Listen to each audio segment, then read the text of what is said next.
Namo Didafa, good morning. Thank you for joining me for our daily practice check-in. Listen, listen, listen. This beautiful sound calls us back to our true home.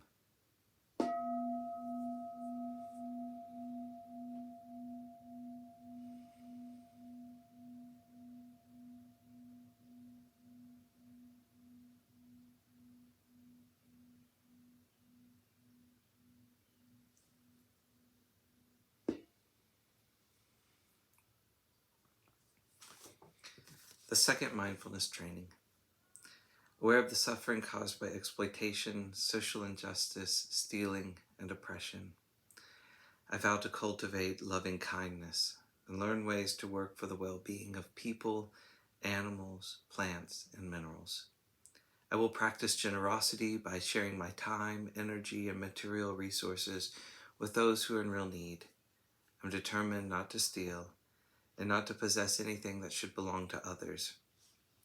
I will respect the property of others, but I will prevent others from profiting from human suffering or the suffering of other species on earth.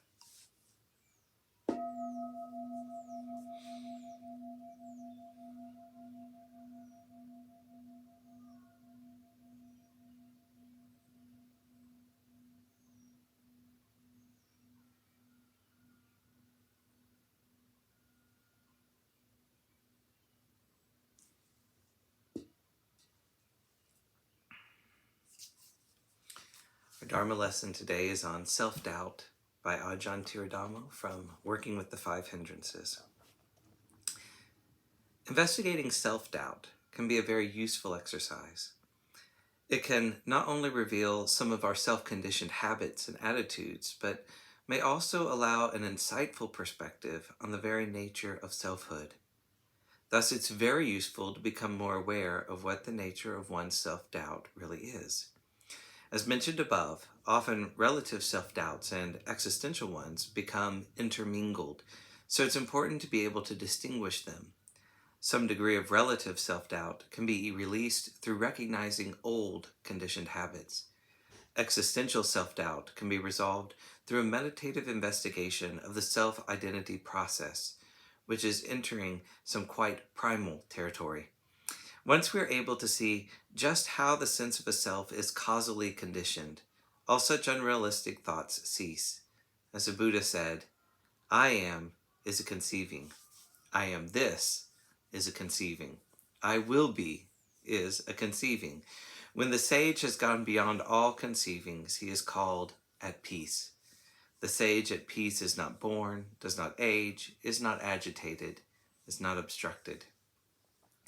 Basically, the more clearly we are able to see the process of I-making, the less we grasp at it as being some substantial entity. This is not a process of getting rid of self, but one of releasing our obsessive grasping and allowing the self-referencing process to flow in the conventional sense. I still feel, but the I reference changes with the feeling. Some self-doubt is valuable.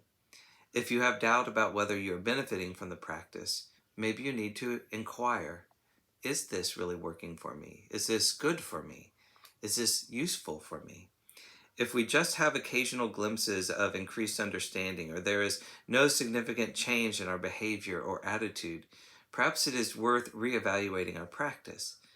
Is this type of practice suitable to my temperament? Is my approach to practice correct or appropriate? Some people doggedly plod along with the spiritual technique, hoping that it will eventually give some results. While some techniques do have intrinsic effects, the real value in them is to increase our self-awareness.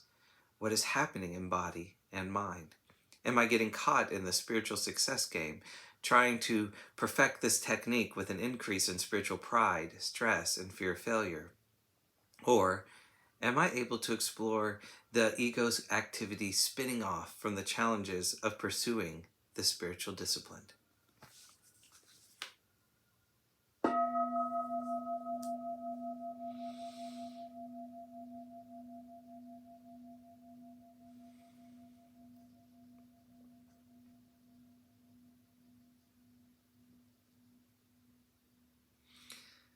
May all beings be well. May all beings be happy. May all beings be peaceful. Sadhu, sadhu, sadhu.